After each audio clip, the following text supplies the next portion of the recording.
One of the hardest lessons I've had to learn as a neurodivergent is this important distinction between an inside voice and an outside voice, and making sure that the two don't blend together, differentiating what should be kept to myself and what should be shared. As an autistic person who prefers direct communication, as an ADHDer who tends to blurt whatever is at the top of my mind, this can often get me into trouble. And my early social experiences were typified by me saying something that was socially inappropriate or inconsiderate or harmful or hurtful and getting an adverse reaction and me going, I didn't realize this would have this reaction. And then learning by rote through a series of negative experiences that the thing I said should have probably been kept as an inside voice thing.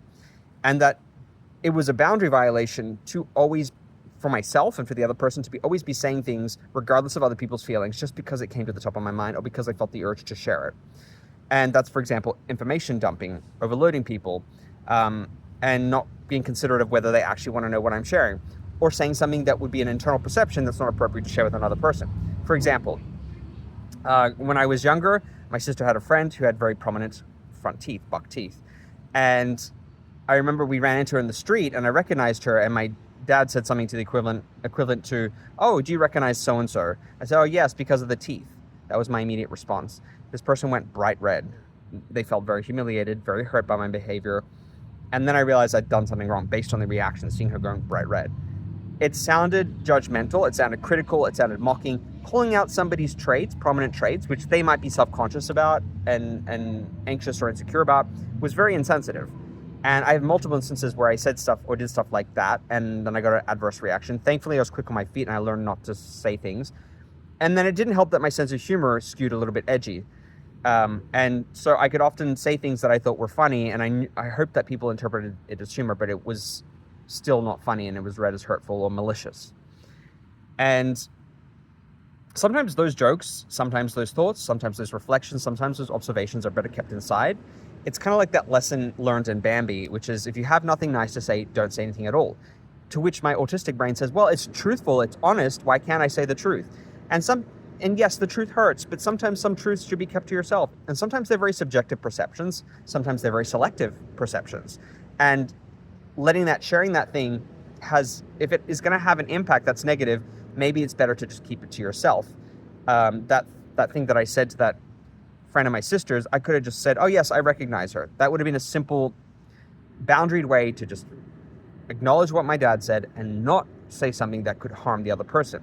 Instead, I had to go all in and explicitly state the thing that I recognized about that person, which is very socially naive and very socially destructive. And to this day, I look back and I go, wow, I really didn't need to say that. I made that person feel very self-conscious and embarrassed and, hurt their self-esteem probably. Unnecessary. And it doesn't matter that it's true, right? This is the mantra that the autistic brain always goes back to is, well, it's true, isn't it? Therefore, I should say, what's the harm in saying it? And that kind of, dismissive attitude where I don't factor in other people's feelings is borderline cruel. And we can use it as a defense, but it's not really a viable defense in social situations, because just because something is true doesn't mean it needs to be said. And I understand also a lot of us are reactive in that we want to say the truth because people don't say the truth.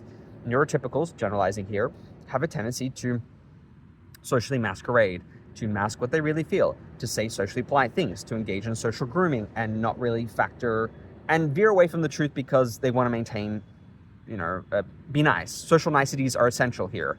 And so they will veer away from the truth. And a lot of us have this knee-jerk reaction to combat that by going, well, I'm going to go straight to the truth and say things as they are because I don't want to live this false life of false representations and false statements and socially masking.